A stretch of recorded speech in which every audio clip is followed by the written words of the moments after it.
besar ini karena dipegang secara mental itu seakan-akan dia harus lewat itu dan Belanda berdiri depannya. Gimana?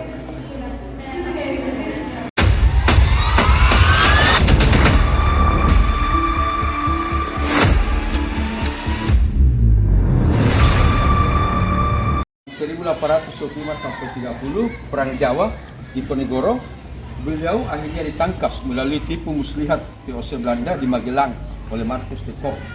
Kemudian Pak Ponegoro diasingkan ke Batavia, Jakarta, sampai dibawa ke Manado.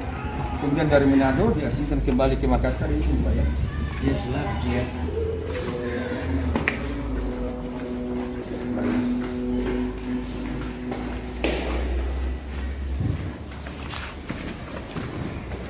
Jadi alokasi penangkapan beliau.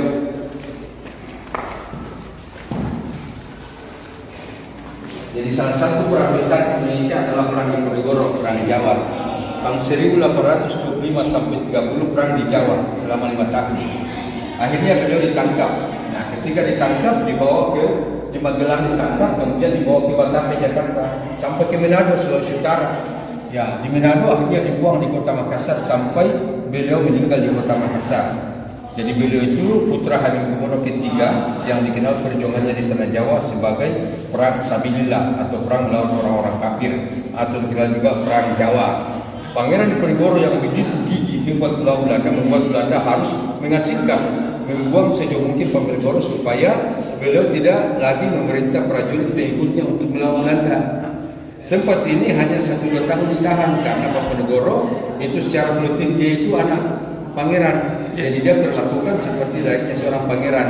Ya, kemudian ditempatkan di tempat yang lebih besar. Bahkan kita lihat tadi pintu kecil yang kita masuk ini tadi, Pangeran Ponegoro itu tidak mau tunduk dan hormat di hadapan Belanda.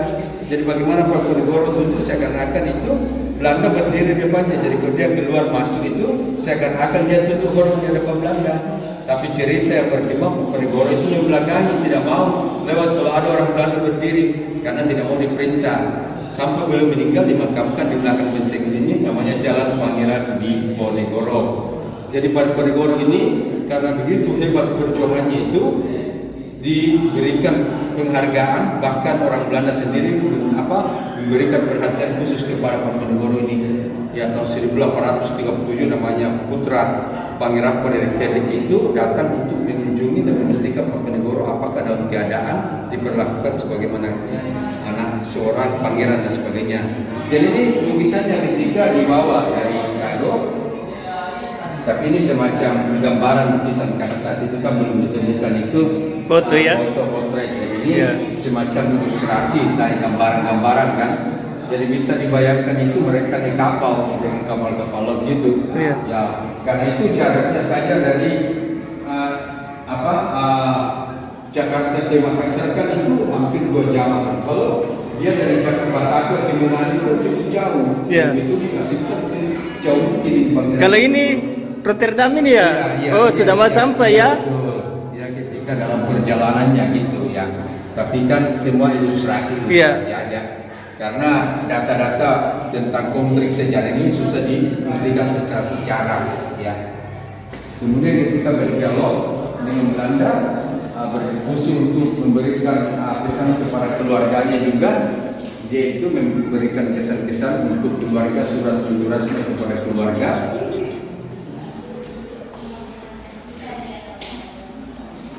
Jadi tempat ini kan benda barang aslinya kan sudah rusak. Ya, replika ya. Replikanya karena beliau tempat tinggalnya, tempat ngajinya, tempat sholatnya dan sebagainya. Tempat tidurnya itu ya? Ya, semacam tempat tidur saat itu ya diperkirakan karena benda aslinya juga sudah rusak. Jadi replika tiruan atau replikatnya. Ya. Oh ini ya sengaja dikasih rendah? Ya, ini kan sudah pintu sudah ada. Kan ada 2 pintu besar, pintu kecil.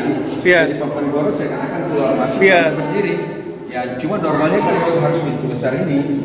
Karena dipegang secara mental itu seakan-akan dia harus lewat itu dan Belanda berdiri depannya.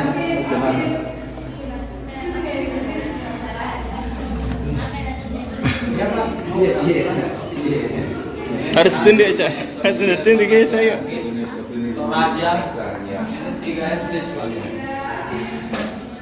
rumah adat Toraja. Ya, seperti itu oleh-oleh. Ini Istana Raja Goa. Nah, Ini finisi rumah.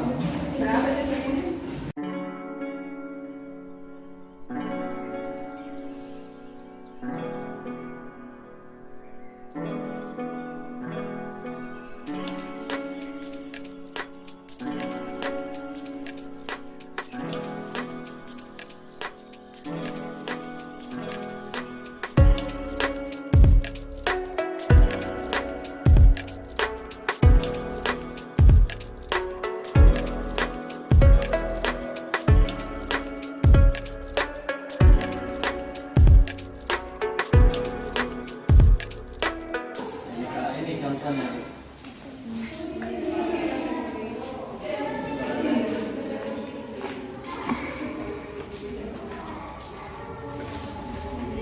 Jadi ini bentengnya Pak, di luar ini kan, benteng ini yang hampir 3 hektar luasnya. Jadi mungkin kita naik bentengnya dulu. Iya, bisa. Oke. Kita lihat sini dulu.